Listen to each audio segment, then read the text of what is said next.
The year is 1964. Lyndon Johnson declared war on poverty. Jack Ruby is guilty of killing Lee Harvey Oswald. The Rolling Stones make their debut. Apparently, smoking is bad for you. And Ferrari has won the 24 Hours of Le Mans for the 5th time in a row. Enzo Ferrari has sealed his reputation as the greatest car maker of all time, but in doing so, has spent all of his money. And at this point, the Ford Motor Company was looking for a way to improve their name, so the company decided to meet Enzo Ferrari and try to cause a merge between the two organizations. Being the prideful Italian man that he is, Enzo Ferrari refuses and insults the name of Ford. Being deeply angered by this, Henry Ford II decides to start a racing program for Ford to challenge Ferrari's reign over auto racing. And 50-some years later, James Mangold decides to turn this incredible story into one of, if not the best movie of 2019. And believe it or not, that movie is what we're talking about tonight, and I got a lot to say, so go ahead and take a load off. My name is Whiskey, and let's talk Ford versus Ferrari.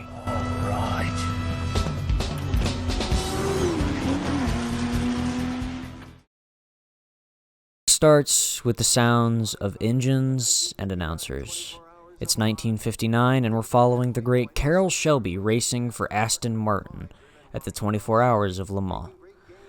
10 seconds into the movie, and we're shown in detail the main focus, racing. Carroll Shelby pulls into the pits and catches on fire from the heat of the car, and as soon as the fire is gone, he's wondering why the crew isn't getting him back onto the track. This is a very interesting way of showing us how committed Shelby is to racing. I mean, he's disregarding his own condition for the fact that they need to fuel the car.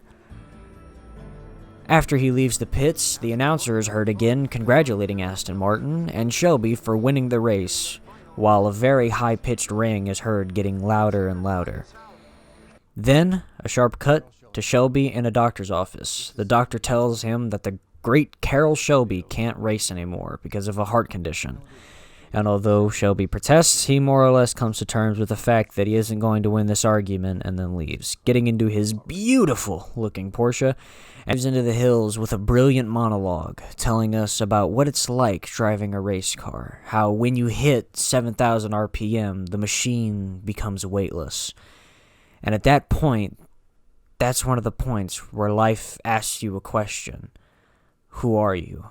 Which is the main focus of the movie. So the movie's only through 2 scenes, and there's already a ton of things to look at. First off, the racing. Clearly, one of the most impressive things about this movie is how well it's able to convey the adrenaline of racing. I personally enjoy racing, but if anybody here has ever watched auto racing, it's not that exciting, and after a while, it can get pretty boring. I don't watch races all the way through because I find them boring after a while. The same camera shots and whatnot are pretty much the big turnoff. But that's part of the reason why this movie surprised me. I thought that it was going to have the same camera shots as the races that I've watched before, but I was totally wrong. This movie had me on the edge of my seat every time they changed gears, every time they rounded a corner.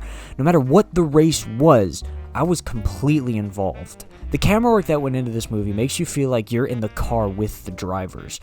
It allows you to understand that this is serious stuff. You don't just turn to the left for 4 hours. And the scene driving through the hill shows you that this is as much of a passion project as it is something to try to make money.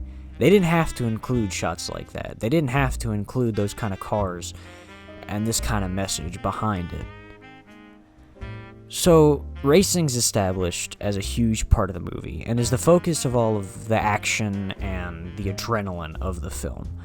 But part of the reason why you care so much about the characters in their cars is because of how they are out of the cars. Christian Bale and Matt Damon bring Ken Miles and Carroll Shelby back to life and give us an amazing representation of the passion and the friendship these two had. Way back when Carroll Shelby and Ken Miles were legendary names in the world of racing. I mean, Ken Miles was an incredible racer that never really got to the pros, and Carroll Shelby was the first American to win Le Mans. And the two of them were tasked by Ford to beat Ferrari. The movie shows how big of a deal that is, but it also shows us that the lengths that they'll go to help each other. The next big scene, Ken is at the Willow Springs Raceway, and the man that runs Porsche is interested in wanting Ken Miles racing for them at Sebring. But Ken is a bit of a purist in this movie and thinks that racing should be a certain way and is pretty selfish about driving the cars. Ken is a bit of an ass and throws a wrench at Shelby, which breaks the windshield of his car. So these two clearly have a history, and the two of them are clearly good friends.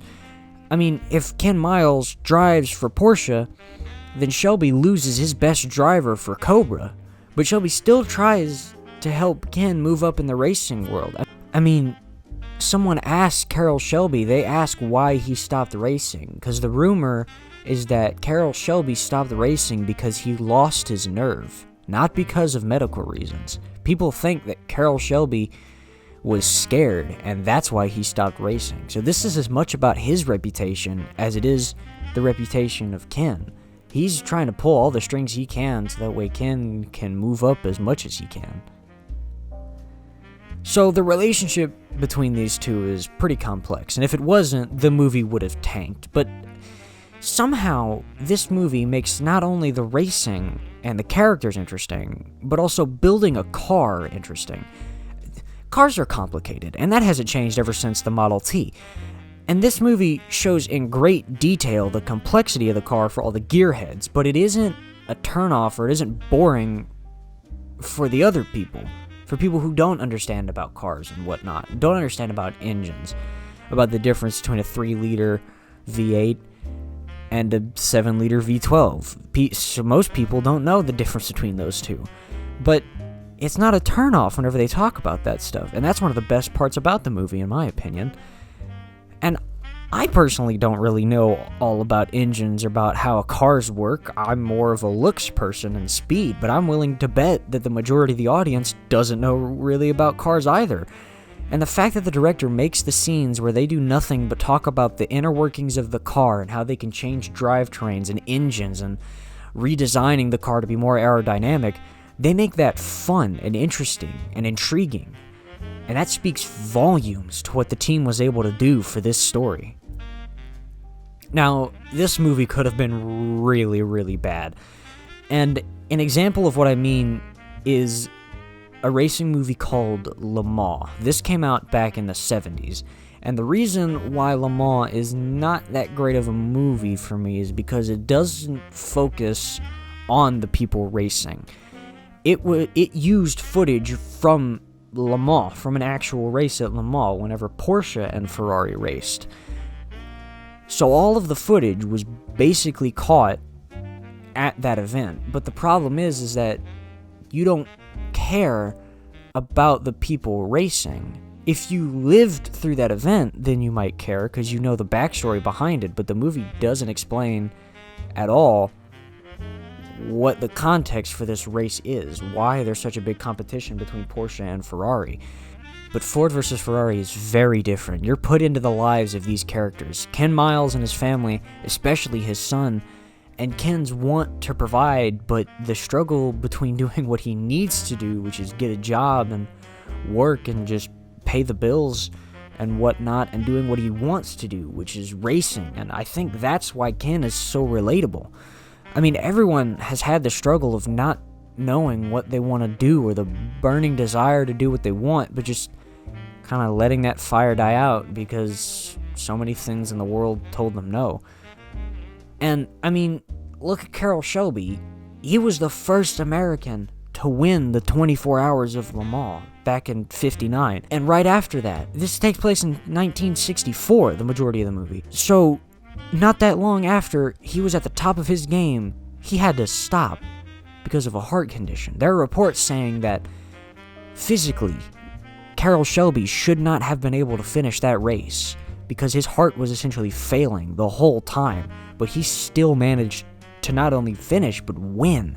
And even though he's not allowed to race anymore, he's gonna make it to where his best friend can climb as high as possible in the pro racing league because he knows what it means to race at that level. So, the other plot of the movie with Ken and Shelby, the subplot, if you will, is a buddy movie. The two leads have great chemistry to carry this secondary plot. The whole arc of being the underdog for Ken Miles, who never really got his proper start, makes it to where everybody can root for him. In a way, Miles is the everyman. I mean, most people on the planet can say that they've been told that they can't do something. Or, I'm pretty sure a lot of the adult portion can attest to struggling between doing what you need to do for money and doing what you want and love to do for enjoyment. And Carroll Shelby, the man who was on record of being the greatest salesman in U.S. history, the man who would sell the same car to 3 different people and still manage to make a ton of money, that person is shown so well on the big screen. I think that the best representation of Carroll Shelby is during the Mustang reveal, and I'll get into that in a second. But it is one of the most empowering speeches that I've ever heard. Now, the relationship might not be accurate to history, but still, I think that you can sacrifice some history for a great story. Now, there are probably some people wondering why I chose to talk about this movie, and after taking way too long to write and edit this script, I've now hit the bottom of page 4, and I think I finally get why I was drawn to the movie. I think it was the message.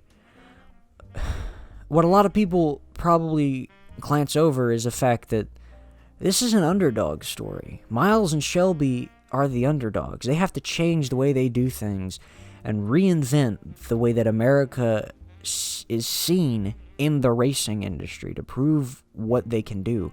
More specifically, I think Ken Miles is such a relatable character because he's the guy who's at the end of his career age-wise, and he doesn't know what he should do with his life.